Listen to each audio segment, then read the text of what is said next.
Good morning, everyone. We have made it to Friday. This is the final day of our meeting, and we've got a number of important items to tie up. We're going to start with some of the regulatory items from yesterday. So recall regulatory proposal A3 on logs and Section 19 revisions. We had a little bit of confusion on that and decided to defer action on it yesterday and come back to it today. But I think we have clarified that. Commissioners, is there a motion on this regulatory item? I have a motion. Bob? Mr. Chairman, I have asked the Secretariat and staff to display A3 Revision 1 on the projector. Do we have that? There we go. Almost. There we are. Okay. Please note the proposed revisions in the new paragraph 5 and F. This version of IPHC regulatory proposal A3 differs from that presented yesterday in only one respect. It would revise Section 19 of the IPHC fishery regulations to provide that logbooks referred to in paragraphs 2 and 3 of Section 19 shall be submitted to the Commission within 30 days of the season closing date if not previously collected by the authorized representative of the Commission or otherwise made available to the Commission. The Commission has long recognized the vital scientific importance of these logbooks, and that is reflected in the logbook requirements that Section 19 already contains. Specifically, operators of commercial fishing vessels that are over 26 feet length overall in the United States are already required to maintain an accurate log of Pacific halibut fishing operations, do so in an approved logbook, update the logbook each day, retain the logbook for 2 years, make the logbook open to inspection, and keep the logbook on board the vessel when engaged in Pacific halibut fishing during transits to port of landing and until the offloading of all Pacific halibut is completed. A3 Rev 1 would simply add one more step.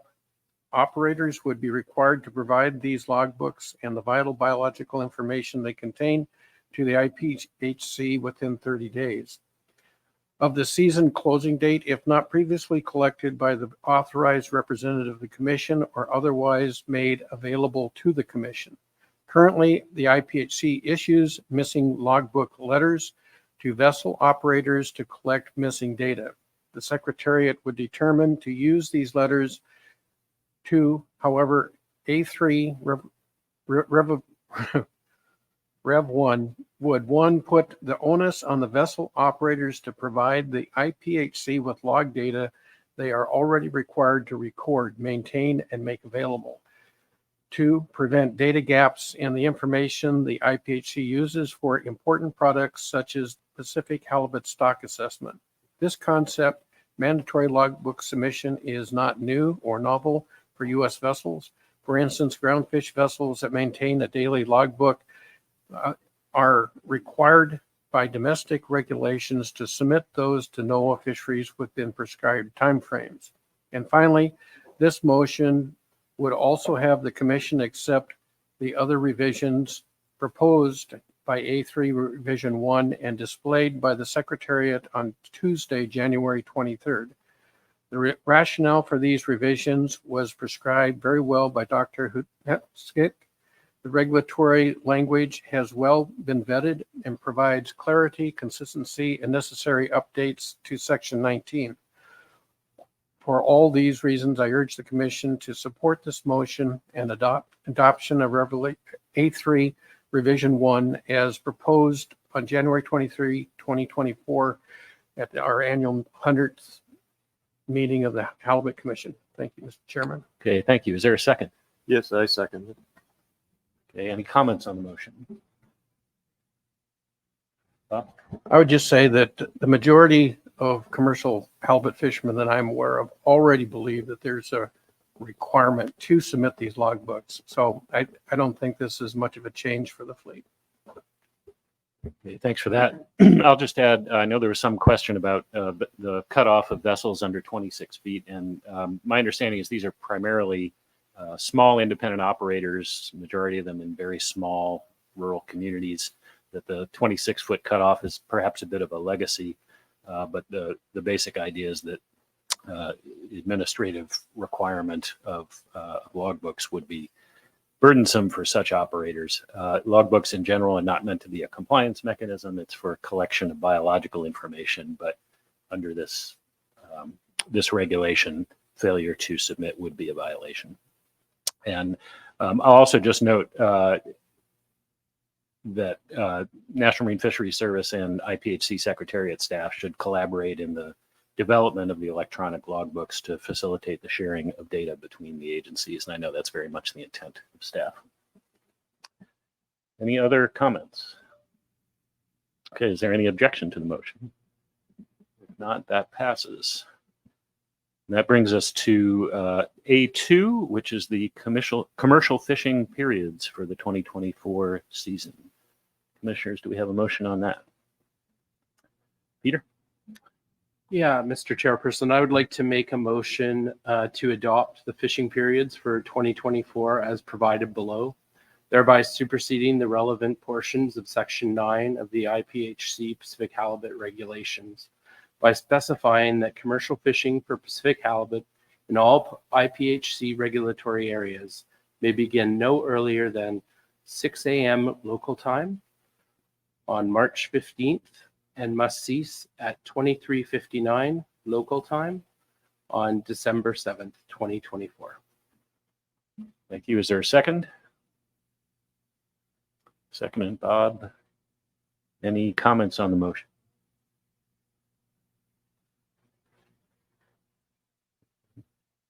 Peter? Yeah, just that the opening date was a compromise, and it followed PEG's advice, for the March 15th. There were issues around opening the season too early for getting everyone in the United States properly licensed. And so for title reasons, we moved to March 15th opening. Thank you. Okay, thank you. Any other comments? If not, is there any objection to the motion? And if not, that passes unanimously. Okay, that brings us to our mortality and fishery limits, setting the TCE-wise, coast-wide, and by area. Do we have a motion? Yes, Mr. Chairman, I'd like to make a motion if we could populate the table. I'm not planning to go through the table. I think everyone can see the numbers that are up on the screen, but I do have some comments to make about it. First off, I think it was Dr. Stewart's presentation that we had a few days ago that really drew my attention to, again, to the current status of the stock. And Dr. Stewart made a comment along the lines of right now we have the 2012 recruits in the system, if you will, and while they're maturing and growing, they will shortly be decreasing. And there's a lot of uncertainty about what we'll see coming our way following that recruitment class. Hence, and we've had a long, I guess, decline in the overall spawning biomass. It's relatively flat, and it has been for a number of years. And given the current status, there certainly is concern collectively. We heard from PAB and Conference Board of their concern about the status of the stock as well. And we as commissioners had some, I would say, pretty lengthy discussion back and forth on where to go as far as taking action or not taking action. And we received the reports from PAB, who proposed that there would be a reduction, I believe it's 9.4% in the coastwide TCY. And Conference Board had a proposal of 4.4% overall. And we met with our delegations and had discussions about what to do. We heard ranges anywhere from the 5% up to 15%. And we as commissioners got back together and had a further discussion around this. Our view is that we should take a reduction. We've coalesced on a number of 4.6, rounding up to 4.6%. And this is being shared equally between the parties, meaning Canada is taking the same reduction as US. This will have a real impact on people in the fishing community. It's not, well, it might be seen as a small number. It's going to have a real impact, and hopefully a real impact on the stock assessment, right on the stock. I'm sure we'll be back revisiting this in 2025 and seeing if we need to take further action. I'll stop there. Thank you. Okay, thank you, Paul. I'll speak to this as well, and then offer an opportunity to other commissioners. Given the number of U.S. regulatory areas, my remarks may be a little bit lengthy here, so sorry about that in advance. I'll start by thanking stakeholders and tribal and First Nation partners from the U.S. and Canada for your engagement in the IPHC process this year. Our process benefits tremendously from your involvement and your knowledge of the halibut resource and the fisheries. And on behalf of the 3 U.S. commissioners, I extend deep thanks to our team of advisors from NOAA, the Department of State, and the states of Alaska, Washington, Oregon, and California, as well as the Secretariat. Our advisors' support and expertise has been invaluable. Regarding the Commission's TCEY decisions, again this year, we were in the unfortunate position of facing very difficult conditions for Pacific halibut with a number of very troubling indicators. To recap, the coastwide TCEY, the coastwide FIS 032 weight per unit effort was down 3% relative to 2022. The coastwide 2023 fishery performance was down 12% relative to 2022. Directed commercial fishery catch rates coastwide and in nearly all IPHC regulatory areas were at or near the lowest observed in the last 40 years. The spawning biomass is estimated to be near the lowest observed since the 1970s. The current spawning stock is heavily reliant on a single year class from 2012, which was again the most numerous in the landed catch in 2023 and is estimated to be only 42% mature in 2023.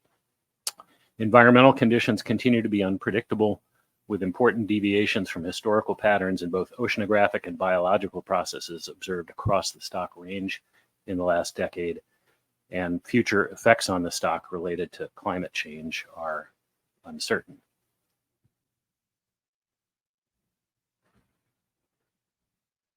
In that context, we faced some tough choices in setting a coastwide TCEY level and allocating TCEY to each regulatory area.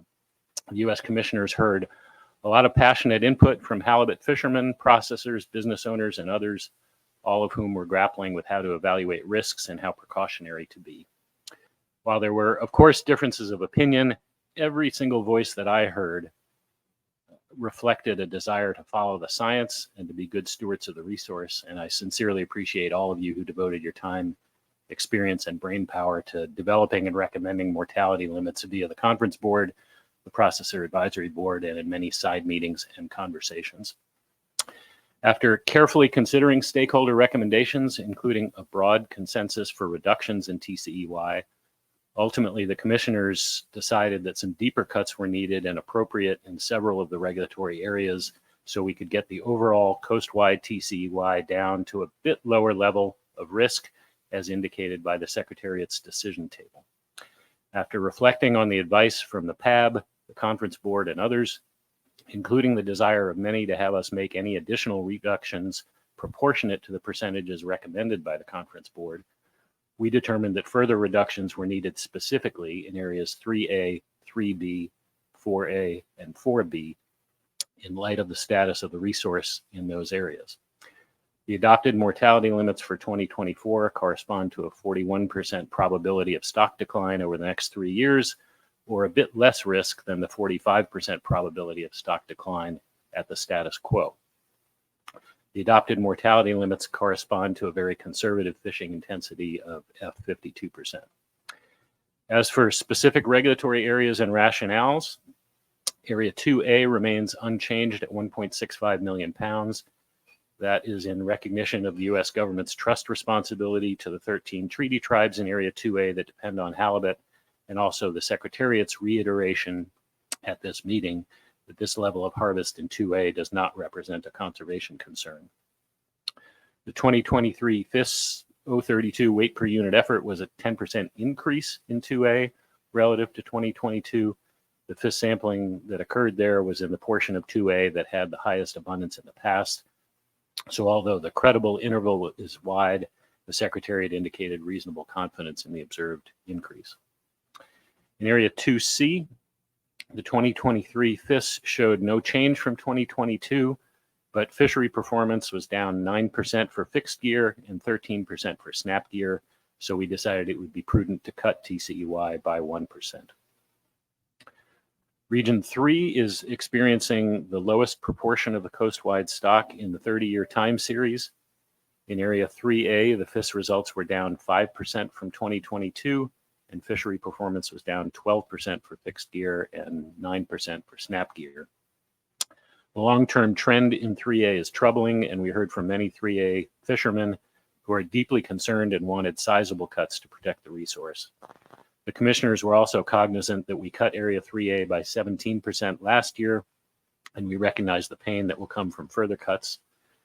Similarly, Area 3B FIS was down 8%, and 3B faced a 6% TCEY reduction last year, so we knew another large cut would be tough. The U.S. commissioners ultimately were not comfortable that the conference board's recommended 3% reductions in 3A and 3B were sufficient, and we chose to double that reduction to 6% in both areas. In Area 4A, the FIS was up 5% compared to 2022, but sampling was limited, and the trend over 20 plus years has been a steady decline. In Area 4B, there was no FIS sampling in 2023. The space-time model indicated a 4% increase from 2022, but the trend over the past 20 years is flat, credible intervals are wide, and the Secretariat indicated some sincere skepticism that there's actually an increase in that area.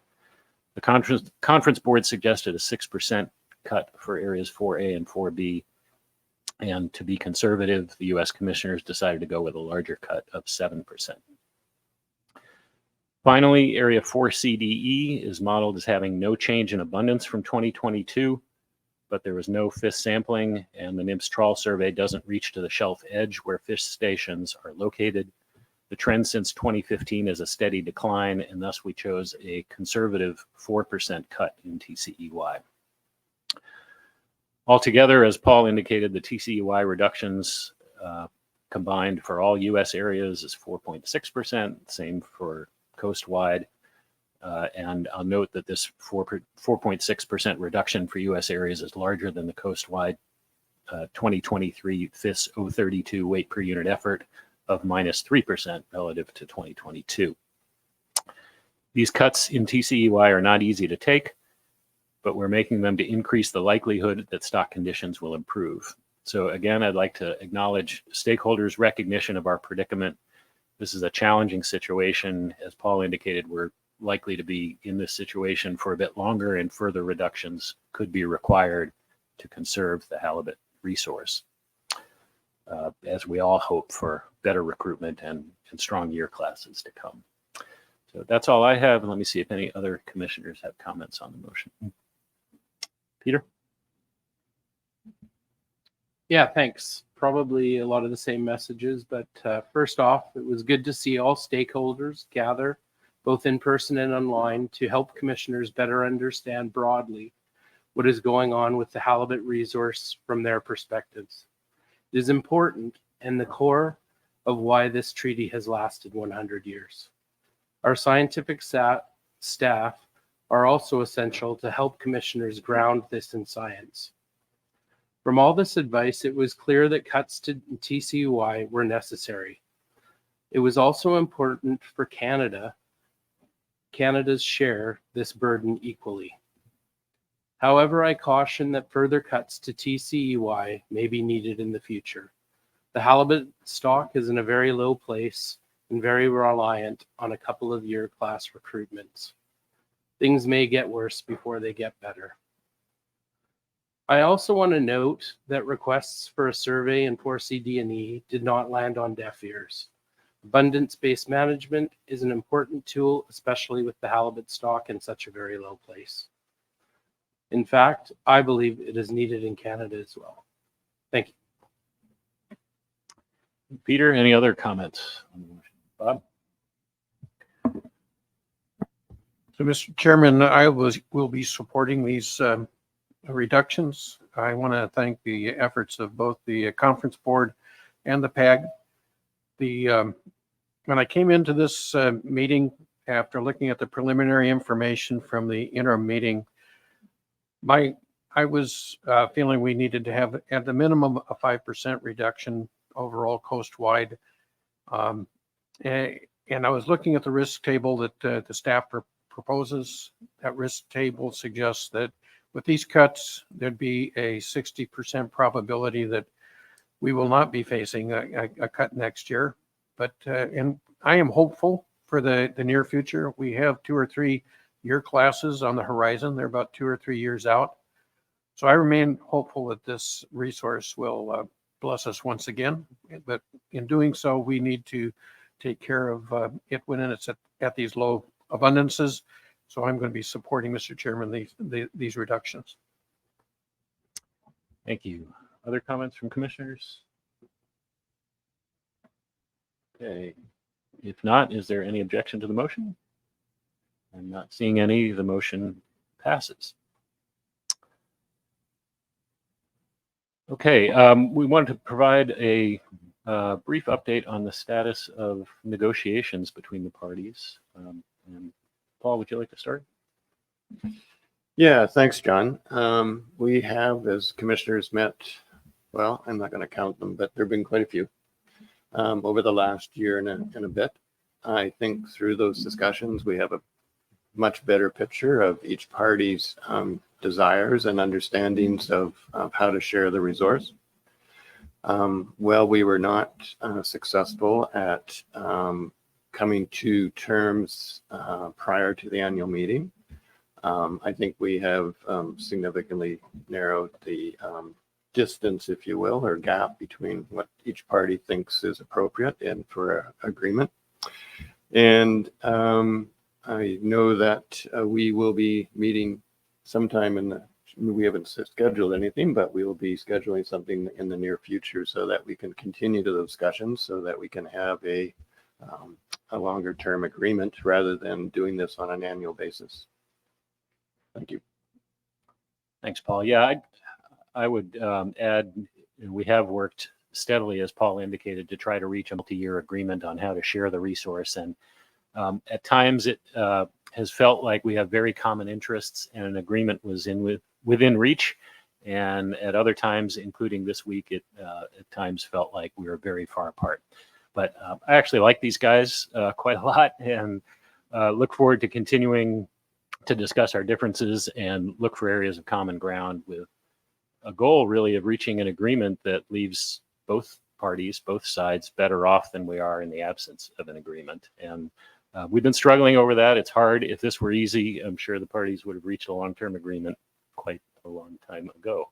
But we're going to keep at it. So thanks, Paul. All right. B1. Yes, we do need to deal with charter management measures, don't we? Thank you for the reminder. So we will need a motion on charter management measures. We have a motion. Richard?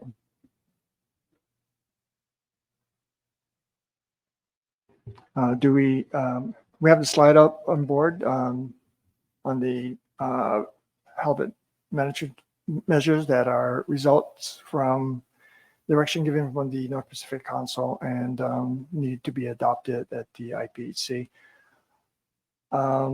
So I just want to go, everybody can read these. It's going to be here on this slide, and I'll just want to make some comments on the differences and highlights in the changes. So in area 2C, we had a U40 080 last season, and this will be changing around the 15th of July to December 31st to U36080. And this was meant to maintain this U40 at least in the beginning of the season. And then day closures, this year the day closures are going to be on Fridays from July 19th, July 5th, July 19th to September 13th. And this is again to to allow us to stay within the allocation that was decided for this season. For area 3A, the second fish stays at 28 inches. There's no Tuesday closures, just Wednesday. I think that's basically the summary of these changes, but the details are on this slide. So I move to adopt these management measures for 2024. Okay, thank you. Is there a second to the motion? Yes, I'll second that, John. Thank you. Any comments on the motion? I'd just like to say that, you know, it's a struggle every year. This goes through a long process. It starts the charter halibut management measures, selecting management measures that can keep the charter sector within its allocation. Starts back in several meetings with charter groups at the Charter Halibut Management Committee and at the North Council, North Pacific Fisheries Management Council. And then it goes through this process of going through the council and being brought up for our recognition here. And it is a very, there's a great diversity of business models, both in 2C and 3A. And it takes a lot of work to find something that the group can kind of coalesce around, something that will be, less harmful in everybody's business model. But it is a very difficult process, and I appreciate all the charter operators that participated in this process, and that we eventually arrive at something that will, again, help keep us within our allocation and in the long term provide opportunities in the future. So I appreciate all the stakeholder engagement in this process. Well said. Thank you. Any other comments on the motion? Is there any objection to the motion? Okay, that passes. And sorry for the glitch there in getting that out of order, but we'll check things off the list one way or another. All right. I go to you, Dr. Wilson, for next year's meeting. Thank you very much, Chair. And just very quickly, this is the populated detailed projections for 2024. It says 23 there, but it's for 24, based on the various catch sharing arrangements. So we usually just leave this up for a few seconds for people to digest, but just also a reminder that we will have this up on the website today as well.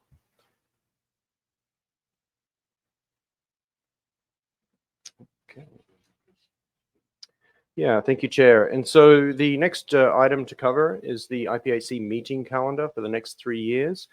And this is detailed in paper 16 Rev 1. And as part of that, those meeting dates for the next years are generally quite tentative as we try and find venues and workable times for the various advisory board, scientific advisory board, for example, meetings throughout the course of 24, 25, and 26. But most importantly is the discussion around hosting the 101st session of the IPHC annual meeting, which in the calendar is currently scheduled for the 27th to the 31st of January of 2025. And as typically run, the other contracting party will host. And so through the chair, pass to Canada to comment. Yeah, thanks very much, David. As David's indicated, Canada has gladly accepted the offer to host annual meeting 101 as we begin our second century. So we'll have to plan a party. So we are looking in a number of venues. When I say we, actually, it's the Secretariat staff that's doing all the hard work. I'm so glad that they're doing that. Vancouver is kind of a pricey place to host things, so we're also searching more broadly. And I guess, David, not quite sure what time frame that will come to a decision, but I think we're probably pretty quickly so that we can get that information out about the location and people can make plans. Thank you. Okay, thank you, Canada, for the offer to host. We look forward to finding out where that will be. And we'll be there. All right, that brings us to election of officers for the next meeting cycle. Do we have a motion? Yep. I'd like to make a motion to nominate Paul Ryle as our chair for the coming year. I'll second that. Okay, moved and seconded. Any discussion on the motion? Any objection to the motion? Okay, that passes. And do we have a motion for a vice chair? I will make a motion that John Curlin serve as vice chair.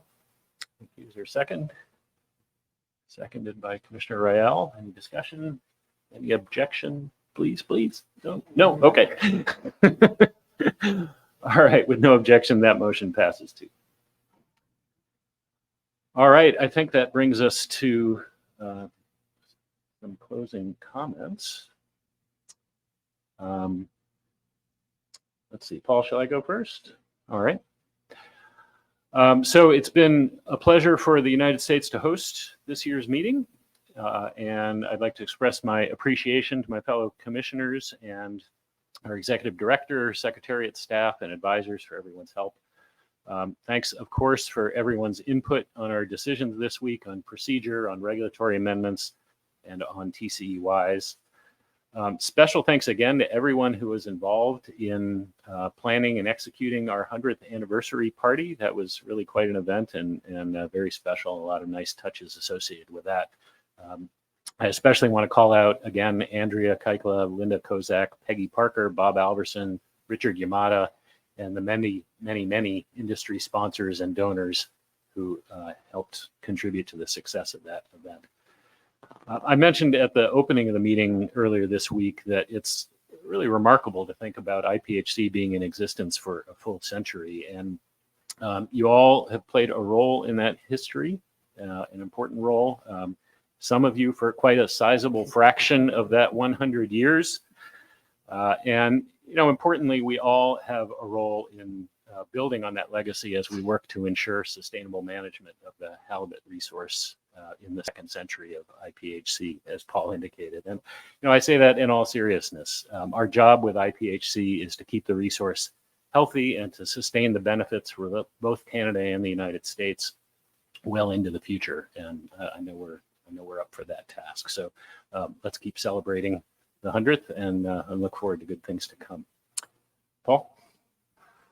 Yeah, thanks, John. I think you covered everything really comprehensively. I think maybe I'd add a few more comments. You know, over the last year, as we've been going through the negotiation between the parties, we've had a very skilled group of advisors to each party that I would say worked really well together between Canada and the US. They provided us really timely and good information to help the negotiations. And we're looking forward to seeing that continue, but not for a long duration so that we can come to an agreement. The party that we had for 100 years, it is, as John said, pretty amazing in some regards that we've had a 100-year treaty. My recollection is that the treaty is the first one that actually Canada ever signed as a country. So kudos to us to being first. And, you know, collectively, all the folks in this room add to the understanding of the stock and what to do. And so without all that input, us commissioners would be lost on how to make decisions. So thank you very much. Yeah, Mr. Chairman, my first IPHC meeting was in the winter of 1976. And I remember two commissioners, Bob Schoening from National Marine Fisheries Service, he was from DC, and Chris Levelton from Ottawa. And it's a story in itself, but I remember them as rock stars at that moment. We had both nations did not have extended jurisdiction at that time. We had 200 to 500 foreign vessels off the coast of Alaska and off of BC and off of northern Washington, fishing for a variety of species from Russia, Japan, Poland, Germany, a couple others in there, Korea, Taiwan. And it was difficult. I remember talking to Canadian and US fishermen that were in the Pacific and off of Alaska with their vessels, which aren't all that big compared to a 354-foot Russian BMRT. I remember guys trying to tease the Russians and the Japanese because we knew they were taking halibut, and they would try to get up behind their trawl ramps, and there would be a spinning effect, if you can imagine. The Russians not wanting to have us take pictures up the ramps. It was a difficult time. The resource was at its lowest level at that time. And yet the resource pulled itself out. I think some year classes came through that were not anticipated. And I'm also proud of the participation of the conference board members, and I'm going to single out people like Chris Spohr and Linda Binken and late Clem Tillion. These people, through their national organizations of extended jurisdiction, have been the leaders on observer programs, bycatch reduction, and I think that speaks well for the people that participate through the conference board and the PAG, the processors that buy our product. And looking to the future, we are at a low point, but we have a couple year classes over the horizon. I am hopeful that once again, those year classes will bless this resource and the peoples of Canada and the United States. Thank you. Thanks very much, Bob. Any other commissioners want to make closing comments? Yep. Just very briefly to add my thanks to those of you who take the time and make the trip, some of you a long way, to join us for these meetings. Right from day one, I am reminded of how sophisticated some of the questions and comments are. It demonstrates the commitment and investment that many of you have made in this process and in the resource, and we're much better off for it. The other group that I wanted to recognize is how well served we are by the Secretariat staff. We get excellent advice and analysis every year from them. They do an enormous amount of work to put events like this on, test new things. Not all of it works. Okay, so we tried clickers, lesson learned. But you know, there's so much work that goes into pulling this off, and it makes it a better event for all of us, commissioners, as well as conference board, PAB, etc. So wanted to make a note of all the contributions that the Secretariat staff make as well. Thanks. Thanks, Neil. Anyone else? Okay, if not, I think we are done. We're adjourned. Oh, almost. Gavel didn't drop. Thank you very much, Chair. All I want to do is just specifically thank the Secretariat staff. We have 13 of our team members here in Anchorage and another 15 back in the office, all supporting this process in their own and various ways, but also to the 100 years of Secretariat staff who have helped support the Commission and stakeholders bring the Commission to this 100th anniversary. So I just want to also give a personal vote of thanks to the Secretariat team. Thanks, Chair. Thank you very much. All right, thanks, everybody.